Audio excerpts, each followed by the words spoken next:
Welcome to Get Your Mind Right. Today, we're diving into your questions and insights in our mailbag segment. Thanks to everyone who wrote in. Let's open up the mailbag. Welcome to Get Your Mind Right, the world's only podcast dedicated to merchant services and digital marketing specialists in the entire world. Well, it's Friday, and you know what that means. Time for the mailbag. And we've got a good one here. It's one of my favorite subjects, and it comes from Steve Harler in Fredericksburg, Virginia. And Steve's question is, John, how do I get 10 good referral partners in 12 months?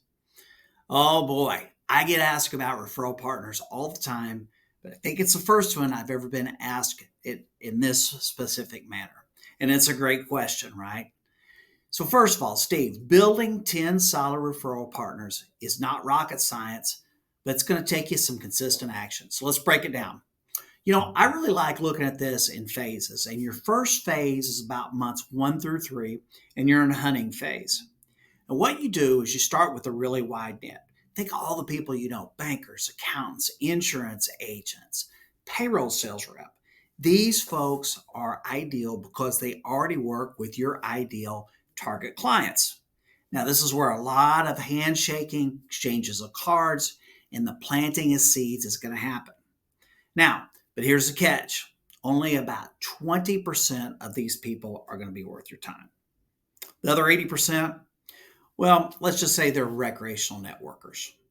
And Steve, I know you're not here to play games, you're here to win. The next phase is the dating phase. It's going to happen months 4 through 6. And this is where you filter through the tire kickers and you're starting to nurture your real prospects. Grab some coffee with them, schedule lunch, figure out what makes them tick. Now, a hint, it's not about you. It's how you can help them. You got to show them value first. And whether it's a lead, an introduction, or a killer piece of advice, remember, it's not quid pro quo. It's give first and then get big. Now, your last phase on this is really the marriage. It takes place months 7 through 12. By this point, you've got to know them. You know their personality. You start to know what makes them tick. And hopefully by now, Steve, you have developed a really good crew of solid referral partners. What you want to do now is really focus on deepening that relationship, share wins, loop them into your processes, and celebrate your wins. Now, one thing before we leave this topic I want to leave you with is not all referral partners are created equally, and that's okay. We would all love to have 10 referral partners like what Steve wants here that's calling you every day with leads. But that's not how the real world works. Back in the day, you know what I'm talking about, where you had to walk 9 miles to school, all uphill in snow waist deep, and it was uphill on the way back. I lived by referrals. And I had people that gave me several referrals every month. I had some that gave me one a month, some every other month, some every few months, sometimes maybe even once a year. But at that point, I wanted everything. So I had to follow up on all these folks. And guess what? Even these folks that referred to me very rarely, you put all those referrals into a bucket and it adds up to something substantial. So nurture all of them. And the other thing is what I found over the years is these smaller referral sources, they tend to grow over time. So don't give up on them. Follow up. They all matter. Now, here's the pro tip here. This does not happen by accident. Like everything else you do professionally, you got to set goals for outreach. Maybe here to get started, Steve, you look to 5 new outreaches a week. And for the love of all things caffeinated, follow up. Most people are all talk and no action. You already know that. But you're the one who actually shows up and follows up. And finally, remember, it's better to have quality referral partners who are reliable than a whole squadron of them who ghost you. Like most other things, quality trumps quantity.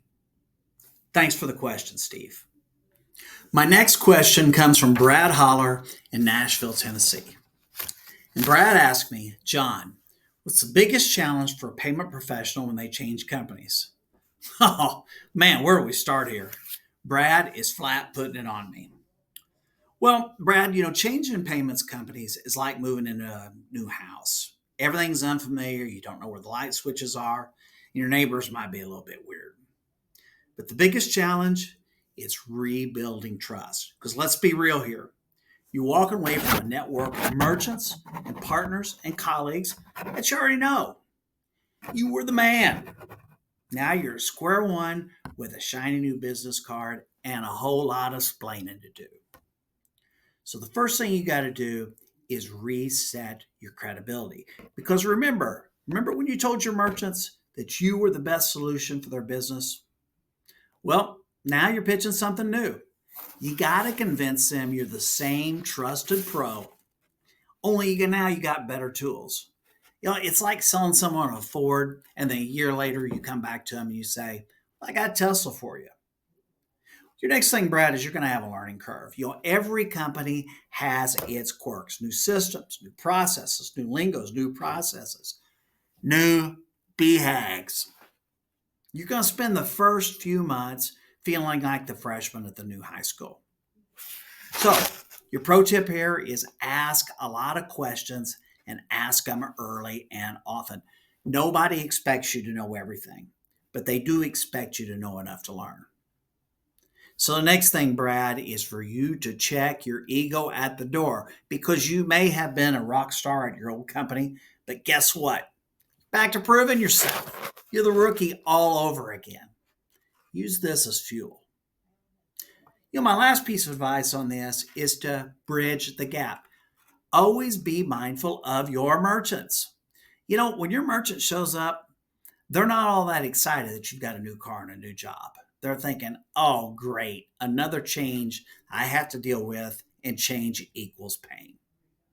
You got to assure them, this move isn't about me, it's about you. It's about how I can bring more value to you.